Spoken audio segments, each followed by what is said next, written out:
Salam Bapak Ibu sedang jemaat Tuhan yang dikasihi oleh Tuhan Yesus. Kita bersyukur kepada Tuhan karena atas kemurahan dan anugerah Tuhan kita bisa berjumpa lagi di dalam renungan singkat saat ini dengan judul Rancangan Tuhan bagi kita. Yang menjadi ayat nas kita pada saat ini saya ambil di dalam Kejadian pasal 1 ayat 27. Maka Allah menciptakan manusia itu menurut gambarnya, menurut gambar Allah diciptakannya, dia laki-laki dan perempuan diciptakannya mereka. Alkitab tegas bahwa kita diciptakan serupa segambar dengan Allah. Dalam Kejadian pasal 1 ayat 26 menulis, baik kita menjadikan manusia menurut gambar dan rupa kita, supaya mereka berkuasa atas ikan-ikan di laut dan burung-burung di udara, dan atas ternak dan atas seluruh bumi, dan atas segala binatang melata merayap di bumi. Bapak Ibu sedang jemaat Tuhan yang dikasihi oleh Tuhan Yesus, ini menunjukkan kejadian kita yang ajaib dan dahsyat. Bukan secara kebetulan kita diciptakan, melainkan di dalam rencana dan kehendak Tuhan, sehingga Ia pun memiliki rancangan di dalam kehidupan kita masing-masing. Apa rancangan Tuhan atas kehidupan kita? Hal yang pertama, kita dirancang atau dibentuk untuk diberkati. Allah memberkati mereka, Kejadian pasal 1 ayat 28a. Memang karena akibat dosa dan pelanggaran manusia pertama kali, maka berkat itu menjadi terhalang. Tapi karena kedatangan Yesus Kristus ke bumi ini adalah untuk mengembalikan apa yang telah dirampas oleh iblis di Taman Eden. Dalam Yohanes pasal 10 ayat 10b menulis, Aku datang supaya mereka mempunyai hidup dan mempunyai hidup dalam segala kelimpahan. Melalui penebusan Kristus di atas kayu salib, kita diperdamaikan dengan Allah. Kita yang percaya kepada Tuhan Yesus diangkat sebagai anak-anak Allah. Galatia pasal 3 ayat 26. Sebagai anak-anak Allah berarti kita juga adalah ahli waris. Maksudnya orang-orang yang berhak menerima janji Allah. Roma pasal 8 ayat 17. Bapak Ibu sedang jemaat Tuhan yang dikasihi oleh Tuhan Yesus, mungkin saat ini kita belum mengalami penggenapan janji Tuhan atau belum diberkati. Jangan pernah putus asa dan kecewa. Bangun terus persekutuan yang karib dengan Tuhan dan tetaplah hidup di dalam ketaatan. Sebab kamu tahu bahwa dalam persekutuan dengan Tuhan jeripayamu tidak sia-sia. 1 Korintus pasal 15 ayat 58b. Hal yang kedua, kita dirancang Tuhan atau diciptakan Tuhan untuk memiliki keturunan atau beranak cucu. Yang dikatakan dalam Kejadian pasal 1 ayat 28, beranak cuculah dan penuhilah. Beranak cucu dan bertambah banyaklah, penuhilah bumi.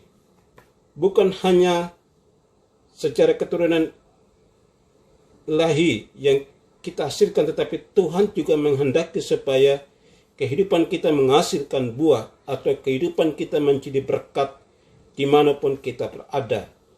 Tuhan berkata, setiap ranting yang padaku tidak berbuah dipotongnya, dan setiap ranting yang berbuah dibersihkannya supaya ia lebih banyak berbuah. Yohanes pasal 15 ayat 2. Karena itu hasilkanlah buah yang sesuai dengan pertobatan. Matius pasal 3 ayat 8.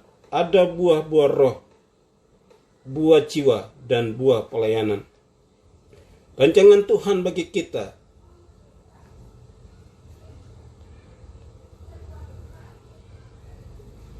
Dalam Mazmur pasal 8 ayat 7, Engkau membuat dia berkuasa atas buatan tanganmu, galanya telah kau letakkan di bawah kakinya. Buah-buah roh berkenan dengan perubahan karakter di dalam kehidupan kekristenan kita. Kita tidak lagi menuruti keinginan daging kita, tetapi tunduk kepada pimpinan Roh Kudus. Jika kita hidup dipimpin oleh Roh Kudus, secara otomatis karakter kita pasti mengalami perubahan. kasih, sukacita, damai sejahtera, kesabaran, kemurahan, kebaikan, kesetiaan, kelemah lembutan, penguasaan diri. Galatia pasal 5 ayat 22 sampai 23. Dan akhirnya hidup kita berdampak bagi orang lain. Kita pun menjadi berkat dan kesaksian yang baik bagi banyak orang. Akhirnya nama Tuhan dipermuliakan melalui kehidupan keseharian kita. Dalam Matius pasal 5 ayat 13 dan 16, Tuhan ingin kehidupan kita menjadi garam dunia dan terang dunia. Hal yang ketiga, kita dirancang untuk bekerja bagi Dia. Dikatakan di dalam Kejadian pasal 2 ayat 15, Tuhan Allah mengambil manusia itu dan menempatkan di dalam Taman Eden untuk mengusahakan dan memelihara taman itu. Adam mendapatkan tugas mengusahakan dan memelihara Taman Eden miliknya. Artinya kita diciptakan dan dirancang Tuhan untuk bekerja melayani, bukan untuk bermalas-malasan. Setiap kita diberi talenta oleh Tuhan dan itu harus kita maksimalkan. Sebab hal kerajaan surga sama seperti seorang yang berpergian ke luar negeri dan memanggil hamba-hambanya dan mempercayakan hartanya kepada mereka. Seorang diberikan 5 talenta, seorang lain lagi 2, dan seorang lain lagi 1. Masing-masing menurut kesanggupan, lalu ia berangkat. Matius pasal 25 ayat 14 dan 15. Banyak orang Kristen enggan untuk dan menghindar dari pelayanan dengan berbagai macam alasan. Selagi masih ada kesempatan, jangan kita menunda untuk melayani Tuhan sebelum semuanya terlambat. Hal yang keempat, kita dirancang Tuhan untuk memiliki kuasa. Anak-anak Tuhan dirancang atau diciptakan untuk berkemenangan karena di dalam kita ada Roh Kudus. Dan roh yang di dalam kamu lebih besar daripada roh yang ada di dalam dunia ini. 1 Yohanes pasal 4 ayat 4b. Jadi mari kita memiliki kuasa untuk menaklukkan segala musuh iblis, bahkan segala tipu dayanya, termasuk karakter-karakter kita yang tidak sesuai dengan kehendak dan rencana Tuhan. Dalam 1 Yohanes pasal 5 ayat 4 menulis, sebab semua yang lahir dari Allah mengalahkan dunia, dan inilah kemenangan yang mengalahkan dunia, iman kita. Jadi Bapak Ibu saudara jemaat Tuhan yang dikasihi oleh Tuhan Yesus, mari selagi masih ada waktu, selagi masih ada kesempatan, mari kita bekerja untuk Tuhan sebelum malam itu tiba. Kiranya firman Tuhan yang singkat ini menjadi berkat bagi pendengar semua, dan mari kita berdoa. Terima kasih Tuhan Yesus, kembali kami bersyukur kepada Tuhan karena atas kemurahan anugerah-Mu kami bisa belajar apa yang menjadi kehendak Tuhan, tujuan Tuhan di dalam kehidupan kami, agar kami bisa memaksimalkan, mempergunakan hidup kami ini untuk melayani Tuhan dan melakukan hal-hal yang baik yang menjadi faedah bagi kami, menjadi berkat bagi kami, bahkan bagi keluarga kami, bagi lingkungan kami. Dan kiranya nama Tuhan dapat dimuliakan melalui kehidupan keseharian kami. Urapi setiap pendengar setia, apapun masalah persoalan yang sedang dihadapi, Tuhan tolong hadir untuk menyatakan kuasa dan kehendak dan kemuliaan Tuhan. Hanya di dalam nama Yesus kami datang berdoa dan bersyukur. Haleluya, haleluya, amin.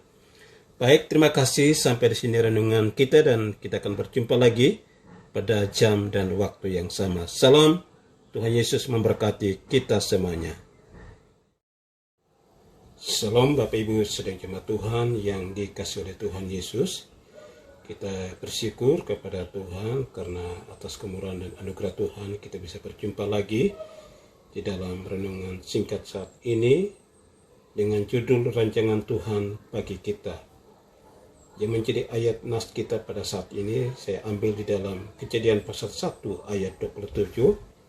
Maka Allah menciptakan manusia itu menurut gambarnya, menurut gambar Allah diciptakannya, dia laki-laki dan perempuan diciptakannya mereka. Alkitab tegas bahwa kita diciptakan serupa segambar dengan Allah. Dalam Kejadian pasal 1 ayat 26 menulis, baik kita menjadikan manusia menurut gambar dan rupa kita, supaya mereka berkuasa atas ikan-ikan di laut dan burung-burung di udara, dan atas ternak dan atas seluruh bumi, dan atas segala binatang melata merayap di bumi. Bapak Ibu sedang jemaat Tuhan yang dikasihi oleh Tuhan Yesus, ini menunjukkan kejadian kita yang ajaib dan dahsyat. Bukan secara kebetulan kita diciptakan, melainkan di dalam rencana dan kehendak Tuhan, sehingga Ia pun memiliki rancangan di dalam kehidupan kita masing-masing. Apa rancangan Tuhan atas kehidupan kita? Hal yang pertama, kita dirancang atau dibentuk untuk diberkati. Allah memberkati mereka, Kejadian pasal 1 ayat 28a. Memang karena akibat dosa dan pelanggaran manusia pertama kali, maka berkat itu menjadi terhalang.